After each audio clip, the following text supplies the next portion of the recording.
kan ini kan. Oke, assalamualaikum warahmatullahi wabarakatuh. Yuan Fillah ya, hari ini kita kedatangan tamu ya di Dawo 789 yang beragama kita Kristen, dan kami sepakat untuk berdiskusi atas dasar keinginan masing-masing tanpa ada paksaan dari pihak manapun. Bukan begitu di Daulo? Iya, oke, silakan. Karena beliau dengan besar hati mau on cam, maka Bang Farouk mengizinkan beliau untuk bertanya dan mengizinkan beliau untuk saling beradu argumentasi dari jawaban yang Farouk berikan kepada dia melalui pertanyaannya. Silakan. Jadi begini Bang ya, saya ini bukan pakar agama, saya bukan ahli berargumentasi, bukan ahli debat, tapi sebatas pertanyaan saja ini yang saya tanyakan sama. Ini judulnya bangkit dari kubur bukan Tuhan ya Bang? Iya. Intinya itu begitu ya. Artinya yang mati itu adalah bukan Tuhan. Iya, dan yang kalau ada pun cerita-cerita bangkit itu bukan Tuhan. Iya. Nah, jadi tetap kita berpedoman pada iman kita masing-masing saja Bang. Artinya meski kita agak mengangkat sebuah atau sedikit argumen menyangkut untuk menjelaskan atau menyanggah, itu hal biasanya. Oh iya. Pokoknya tetap pegang keyakinan masing-masing, kan begitu? Iya. Jadi gini Bang, maksud aku yang tanya tuh, yang mati itu adalah jelas bukan Tuhan, yang bangkit juga bukan Tuhan. Karena Tuhan tidak ada matinya kan gitu. Iya, meninggoy, coba dirubah kata-katanya, kita kena ban. Meninggoy ya. Iya, nanti kena. Itu aja, jangan pakai kata MATI, nanti kena banet. Oh iya. Nah ini saya nggak tahu juga SEC di situ ini sebenarnya. Iya. Terus? Jadi kalau menurut keyakinan saya sebenarnya Bang, menurut pemahaman saya secara iman Kristen, kalau Tuhan itu sebenarnya tidak ada pembatasan. Karena Tuhan sebenarnya memang tidak punya batasan. Apapun kehendak Dia, melalui cara apapun kehendak Dia, semua akan dilakukannya juga. Jadi begitu menurut saya. Oke, tapi izin, apakah Dinda tahu di dalam iman kalian berdasarkan Bible kalian sendiri, Tuhan kalian itu, Tuhan yang kalian sembah itu, ya, sosok yang kalian klaim sebagai Tuhan itu, itu. Sorry Bang, kurang apa suara Abang bro? Kurang saya dengar itu, kekecilan suaranya. Cek. Ini dengar ya? Kurang jelas, kekecilan suaranya. Kecil. Karena saya nggak ada handphone juga. Ini jelas? Cek. Sama seperti tadi juga. Tapi di bawah bilang udah jelas loh. Ya jelas sih, cuman kekecilan. Maunya agak naik lagi volumenya. Oke, bentar ya. Oke, tapi bisa menanggapi ya apa yang saya bilang ya. Ya, kadang lari juga pendengaran saya kayaknya. Iya. Jadi begini ya. Kita tidak sedang berupaya untuk membatasi Tuhan atau mendeskripsikan kekuasaan Tuhan. Tapi berdasarkan Bible kalian sendiri, ya, Tuhan itu menyatakan dirinya yang tidak bisa dihampiri oleh maut. Itu tertulis dalam 1 Timotius 6 nomor 16. Dia tidak bisa dihampiri maut. Dia bersemayam di dalam terang. Tak seorang pun yang bisa melihat dia. Dasar itu sudah bisa, dengan dasar itu kita bisa memahami. Kan gitu.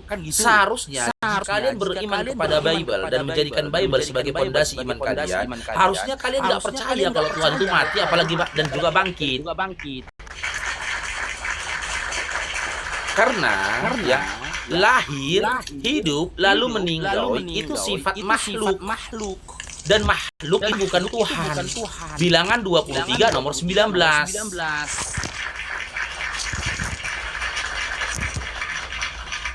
Ya. Jika Dinda Ulo tetap memaksakan bahwasanya yang bangkit dari kubur itu adalah Tuhan, maka saya akan bertanya, Anda dapat informasi dari mana? Kalau yang bangkit dari kubur adalah Tuhan, dapat informasi dari mana? Pernahkah Tuhan menyatakan hal itu?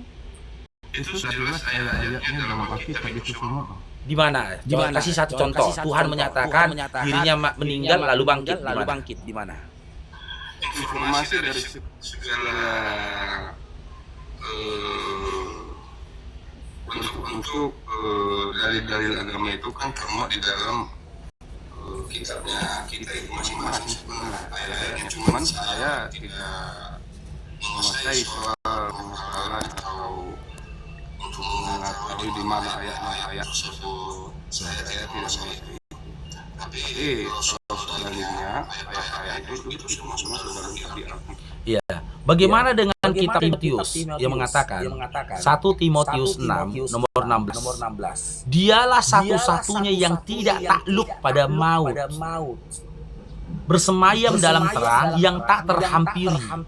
Seorang pun tak pernah melihat dia, dan memang manusia tidak dapat melihat dia. Baginya lah hormat dan kuasa yang kekal.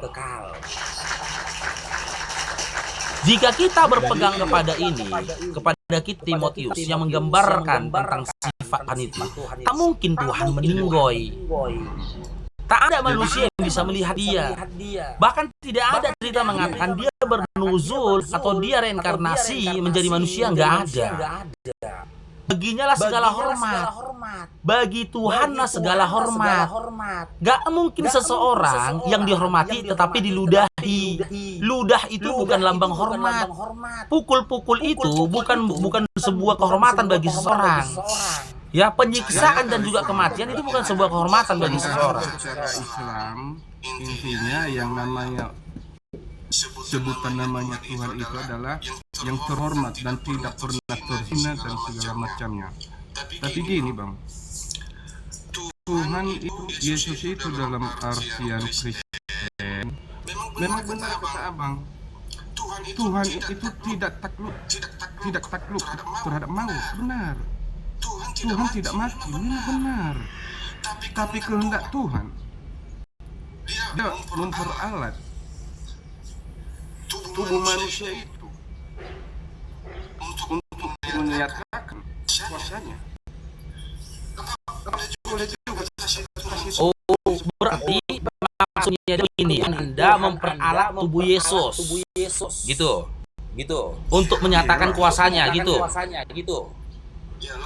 Nah, kalau begitu, kalau begitu pemahamannya, kenyataannya meninggal. Iya. Yang ada dalam tubuh Yesus kan. Iya. Tuhan itu, Tuhan itu merasuk menggunakan tubuh Yesus untuk menyatakan kekuasaannya, kan begitu? Oke. Nah, tubuh manusianya Yesus itu tadi. Berarti Yesus kerasukan Tuhan. Ya kan? Sama halnya jika jin menggunakan tubuh orang untuk menyatakan kehendaknya.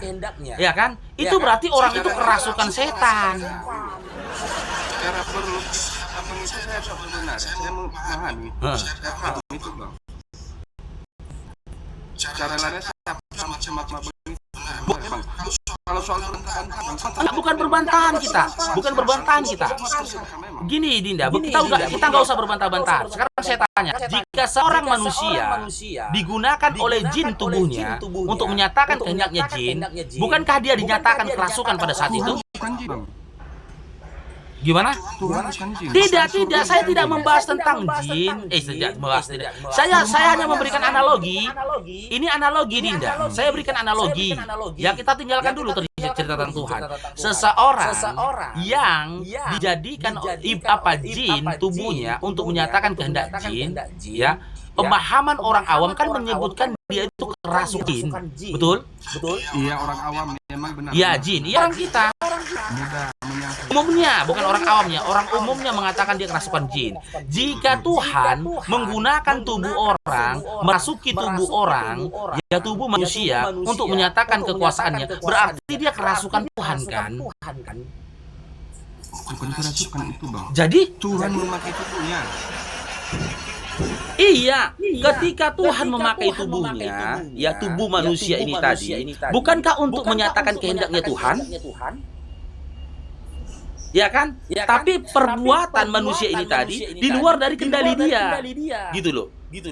Karena yang mengendalikan tubuh dia itu adalah sesuatu yang merasuki dia. Dan yang merasuki dia itu adalah Tuhan. Berarti dia kerasukan Tuhan dong, Dinda. Coba, gimana? Kalau menurut saya, Bang, Tuhan itu tidak terbatas alam, tidak terbatas ruang. Iya. Jadi selama itu kehendak dia, terjadi atas segalanya. Kalau memang itu kehendak dia. Oke. Ketika Makanya yang sering diargumentasikan antara Islam Kristen itu kan, Tuhan kok lahir, Tuhan kok masuk dalam rahim, begitu kan? Memang aneh, Bang, benar, aneh secara pikiran kita yang apa itu, malu kita, memang benar. Tapi kalau itu kuasa Bapa di surga, dia menyatakan keinginannya, kehendaknya, dia melakukannya, apa kita melarang? Yang jadi pertanyaan, ini Dinda, yang jadi pertanyaan, Anda tahu dari mana? Anda tahu dari mana? Kalau Tuhan yang menginginkan, ini, ya di mana gitu loh? Anda tahu dari mana kalau Tuhan itu datang ke dunia melalui rahim seorang wanita? Luru atau sudut tail mungkin ayat-ayat Alkitab. Karena begini loh, Dinda. Ya Bible kalian saya bahas ya. Bible mau saya kasih datanya ya. Di dalam Lukas 1 nomor 31 saja, ketika malaikat mengkabarkan kepada Maria perihal tentang kehamilannya, dia mengatakan, engkau akan mengandung seorang anak laki-laki dan hendaklah kau beri nama dia Yesus. Malaikat nggak bilang engkau akan mengandung seorang anak laki-laki yang di dalam dirinya ada roh Tuhan, nggak ada. Atau yang di dalam diri akan mengandung seorang anak laki-laki yang di dalam dirinya ada Tuhan, nggak ada gitu. Kalau begitu cara mengartikannya secara keyakinan Abang, bukan keyakinan loh. Udah pengertian terpelintir itu sebenarnya, karena memang udah beda apa. Oke, seorang anak laki-laki apakah Tuhan? Karena makanya saya bilang, saya menghafal kalimatnya itu. Ini saya udah baca. Saya sudah bacakan buat Anda. Saya sudah bacakan buat Anda. Yang Abang sampaikan itu saya nggak meyakini bahwa seperti itu keadaan. Nah, ini saya buka ya. Ini buka datanya saja. Saya buka datanya biar jangan jadi fitnah ya. Lukas 1 nomor 31 ini. Lukas 1 nomor 31. Ini ya. Ini datanya saya buka. Nggak boleh kita berbohong. Ini ya. Bagus kalau nggak boleh berbohong, Bang. Ini Dinda ya, Lukas. Ini Lukas 1 nomor 31. Oke. Sesungguhnya engkau akan mengandung dan akan melahirkan seorang anak laki-laki dan hendaklah engkau namai dia Yesus. Sekarang saya tanya, seorang anak laki-laki apakah Tuhan? Ya, itu kan malaikat menyatakan itu kepada Maria kan? Iya. Seorang anak laki-laki apakah Tuhan? Seorang anak laki-laki apakah Tuhan? Iya. Ya. Kalau dia bukan sesuatu yang istimewa, ngapain malaikat itu harus menyampaikan itu secara langsung kepada Maria? Iya, dia istimewa. Yohanes 17 nomor 3. Dia adalah utusan dari Bapa, itu keistimewaan dia. Ya. Selaku manusia, dia punya keistimewaan karena dia utusan Bapa. Selaku manusia juga, gitu juga Musa, Dinda. Musa pun begitu juga. Selaku manusia dia istimewa karena dia utusan dari Tuhan. Tanya, orang laki-laki apakah Tuhan? Iya, dan ayat ini, ya iya Tuhan. Se- Tuhan Yesus. Seorang enggak, jangan bilang Yesus dulu. Yang saya tanyakan, seorang anak laki-laki apakah Tuhan? Kalau tidak kita sebut apa yang dimaksud, ya berarti semua anak laki-laki yang mau lahir itu berarti Tuhan juga dong. Loh, di sini dikatakan seorang anak laki-laki loh. Jadi kita jelaskan dia siapa Seorang itu tujuannya. orang ini, Pak. Yang lahir ini orang, bukan Tuhan. Iya. Kok Tuhan ini orang ini loh. Ini orang. Yang dilahirkan itu siapa? Siapa yang diberi nama? Nah, orang itu bernama Yesus. Orang itu bernama Yesus. D-nya itu, Bang. Eh, D-nya itu tanda ketuhannya itu, D-nya itu. Loh, dari mana datanya tuh dia ini tanda ketuhanan, dia tanda ketuhanan? Itu huruf besar. Iya, dari mana? Oke, nama saya aja pun di dalam penulisan tata bahasa Indonesia, kita menulis nama seseorang diawali dengan huruf besar. Itu ada dalam penulisan.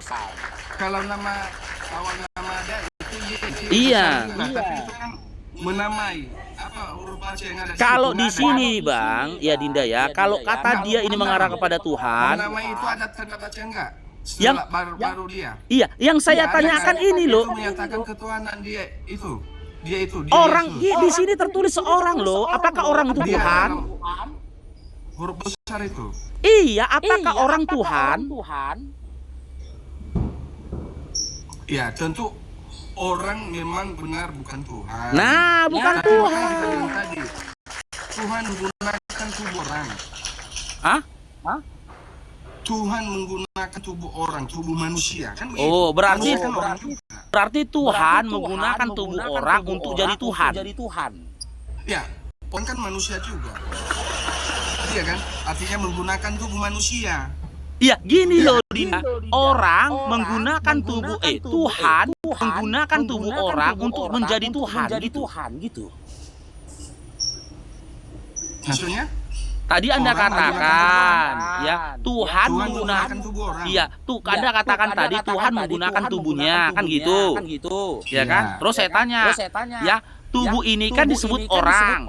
Apakah orang ini adalah Tuhan? Gimana saya bilang ya, kalau tubuh sebenarnya itu jasad ya, raga ya. Tapi sebenarnya hanya labelnya yang namanya orang. Loh. Label khususnya lagi namanya siapa kan gitu. Oh, berarti malaikat dalam Lukas 1 nomor 31 berbohong. Nggak ada yang berbohong. Nah, jadi siapa yang benar ini? Malaikat bilang orang, bukan Tuhan. Iya, sama lah itu pemakaiannya. Orang disebut orang, kalau manusia juga sama itu. Iya, apakah orang itu Tuhan? Ya orang mana sekarang? Orang di dalam ini ketika malaikat mengatakan engkau akan mengandung seorang anak laki-laki. Iya, seorang. Ya, apakah orang itu Tuhan? Jadi mau abang kan gini, saya tahunya sebenarnya loadingnya itu. Maunya malaikat itu mau menyatakan secara langsung melahirkan apa itu namanya? Bukan seorang, tapi harusnya setuhan. Kok setuhan? Harusnya gitu, Mana kan? mungkin kata-kata setuhan? Harusnya dinyatakan yang dilahirkan itu adalah Tuhan. Konotasi kalau Dan pakai kata orang setuhan gini. menggunakan manusia Ya, ini untuk gini. menyatakan kuasanya. Gini Dinda, kalau pakai konotasi kata setuhan berarti dia bukan Tuhan. Tapi sekelompok orang yang menyembah pada dia itu setuhan. Contoh, kayak Abang Dinda Ulo sama Kristen-Kristen yang lain. Kalian setuhan. Kalian itu setuhan. Tapi kalian bukan Tuhan.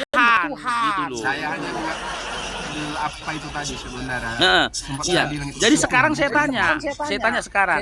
Tap-tap layar teman-teman, love orange-nya teman-teman ya, tap-tap layar ya. Ini Masya Allah, Bang Ulo hari ini dapat gift dia dari sahabat Bang Faruk. Itu luar biasanya kamal Bang Faruk ini ya. Sekarang saya tanya, ini jujur ya, dengan akal kita ya.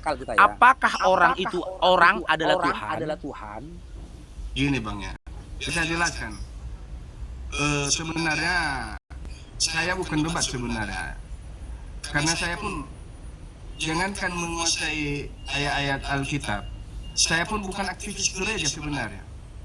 Cuman yang mau saya sampaikan itu keinginan saya tadi, bangkit dari kubur bukan Tuhan. Udah jelas lah itu secara pemikiran, secara apa. Yang meninggal itu adalah bukan Tuhan, pasti. Ya kan? Tapi saya menyatakan Tuhan tidak bisa kita batasi dengan di segala ruang dan di segala apanya lah, segala macamnya tidak bisa dibatasi oleh seorang manusia. Kalau memang dibatasi, itu manusia sendiri yang punya kesalahan membatasi Tuhan. Nah, yang jadi pertanyaan gini, pertanyaannya begini. Anda tahu dari mana kalau Tuhan meninggoy? Hah? Anda tahu dari mana kalau Tuhan itu meninggoy? Bisa meninggoy, Anda tahu dari mana?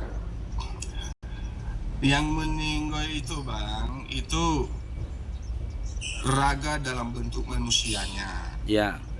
Tubuh manusianya meninggal. Roh yang di dalamnya itu kembali di tatanya sana. Ya sama, kalau kembali gitu. ke surga. Ya sama, saya pun gitu, seluruh manusia pun juga akan begitu, Dinda. Yang meninggal itu jasadnya, tapi ruhnya akan kembali ke Tuhan, sama. Iya, jadi karena Gak ada bedanya.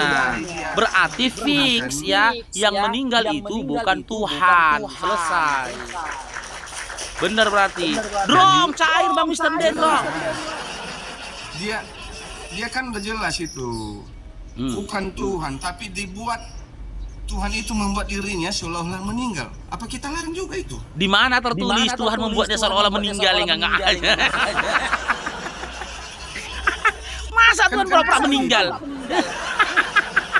Tuhan membuat seolah-olah dirinya meninggal dalam Aduh, kacau gitu. seorang manusia yang digunakannya. Jadi berarti itu di dalam iman Anda, berarti gini, dalam iman Anda Tuhan pura-pura meninggal gitu. Bisa saja semua itu. Cara Tuhan untuk turun ke dunia, dia menggunakan Ya Allah, ya tubuh Allah. manusia. Begitu. Karena kalau dia datang begitu saja tanpa melalui tubuh manusia, kita binasa semua, Bang. Iya, Anda tahu dari mana? Apakah Tuhan gini? Apakah Tuhan pernah mengatakan? Karena bagi hati, Di mana dia tertulis turun gini? ke dunia ini, Gini, karena sudah menjadi domba hilang di umat manusia di dunia ini dari sejak Adam Hawa. Maka kalau tidak digunakannya tubuh manusia itu untuk turun, untuk mencari kembali domba-dombanya yang hilang itu. Oke, sekarang giliran saya. Kita akan hangus semua. Oke, sekarang giliran saya. Tidak ada manusia di muka bumi ini. Ya, sekarang giliran saya ya. Saya tanya sama Dinda. Ketika Tuhan mau pura-pura meninggal, dia berpura-pura dari siapa? Dia memiliki fasilitas, dia membuat sebagai akses. Enggak, maksud saya gini, ketika dia berpura-pura, enggak gini contoh gini ya, contoh gini ya, aku berpura-pura menjadi apa, menjadi gembel, misalkan gitu, pura-pura menjadi gembel, ketika masuk ke dalam kantor bupati. Menggunakan kalimat berpura-pura hanya sebagai pribadi saya sebenarnya. Iya, dia sebagai makanya, pribadi Anda. Nah, ketika pribadi Anda mengatakan dia pura-pura meninggal, dia berpura-pura dari siapa? Siapa rupanya takutinya? Hah? Yang ditakutinya, Bang, supaya abang tidak langsung hangus pada saat itu. Berarti dia takut sama saya. Iya, hangus lah, Bang. Berarti Tuhan Anda takut sama manusia. Enggak, karena dia sayang kepada manusia supaya tidak binasa, supaya tidak hangus. Drom, cair drom. Iya, gini, wujud atau bentuk sayangnya Tuhan Anda kepada manusia dengan cara dia berpura-pura meninggal berarti gitu. Begitu. Ya, saya bilang tadi berpura-pura itu hanya sebagai kiasan sebenarnya. Tapi yang jadi yang sebenarnya gimana? Ini Tuhan Anda ini benar-benar meninggal atau pura-pura meninggal? Hah? Memang betul-betul meninggal. Meninggal berarti Tuhan Anda meninggal. Dagingnya yang dicincang kan begitu. Kira-kira. Iya, daging Tuhan Anda, jasad kan kita bilang ya, keutuhannya jasad ya. Yang bersemayam di dalam daging itu tidak meninggal. Iya, sama saya pun juga. Ya bersemayam untuk saya, yaitu saya tidak meninggal. Gak ada bedanya saya sama Tuhan Anda jadinya gitu loh. Yang saya tanyakan, berarti benar jasad Tuhan Anda meninggal. Meninggal jasadnya. Benar lah.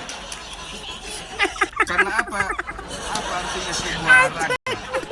Meninggal bang jasad. Apa artinya sebuah raga? Ya Allah. Ini bang, kita selevel kalau soal adu debat menyangkut kedua agama ini. Enggak gini, nggak apa-apa. Kita nggak. Ketika berdebat di yang memang bidang itu, keok abang sebenarnya. Jadi gini ya. Gini. Rata-rata saya lihat bang. Gini ya, aku bukan memojokkan. Meskipun persepsi di pihak abang begitu juga sebaliknya. Tapi rata-rata saya melihat dari pihak abang itu sebenarnya argumen yang dibangun itu adalah mencari pembenaran argumen yang diutarakannya sendiri. Nggak gitu juga. Bukan sesuai dengan fakta dalil-dalil yang ada dalam Alkitab atau Al-Quran. Dia kan sesuai gini, masalahnya gini. Gantian kita Dinda ya. Masalahnya gini ya. Iman kalian ini berangkat dari pendustaan kalian terhadap Bible. Itu pertama. Ya. Bible kalian sendiri mengatakan dalam drong cair Bunda Siti Rizan drong. Bible kalian sendiri mengatakan dalam 1 Timotius 6 nomor 16 yang saya bacakan tadi, dialah yang tidak terhampiri oleh maut. Tiada manusia, dia bersemayam di dalam terang. Gak ada manusia yang bisa melihat dia. Tapi Anda drong cair bang sendiri drong. Tapi Anda mengimani Tuhan itu meninggal. Sementara Bible Anda mengatakan tak mungkin Tuhan meninggal. Itu yang pertama ya. Yang kedua ya, ketika ibunya dikabarkan oleh malaikat akan kehamilannya, malaikat mengatakan engkau akan mengandung seorang anak laki-laki. Saya tanya kepada Anda, orang itu apakah Tuhan? Apakah orang itu adalah Tuhan? Anda katakan orang itu adalah Tuhan. Berarti Tuhan Anda adalah orang. Ya mantap. Kan gitu, drong, cair bang si cocok drong. Kontradiksi. Iman Anda itu kontradiksi dengan Bible gitu loh. Makanya saya bilang kalau kalian baca Bible, kalian memahami Bible, kalau kalian mengimani Bible dan Yesus itu sendiri, drong, cair bang sendiri drong. Gak mungkin kalian menjadi Kristen, itu gak mungkin. Aku mau turunin ada yang apa aku papakan. Jadi begini bang, maaf bang. Sebenarnya mungkin mau abang ingin panjang lebar debat sama aku untuk memasuki apa nalar aksi drong benar. cair bang sendiri drong. Tapi begini bang, kemanapun penjelasan abang atau argumen yang abang bangun sebenarnya tetap tidak mengurangi atau tetap tidak menambahi drong cair drong. Ukuran iman saya juga bang. Jadi drong cair bang si Jojo drong. Saya mau turun dulu ya. Salam toleransi. Ya, salam Tuhannya meninggal. Oke. Yang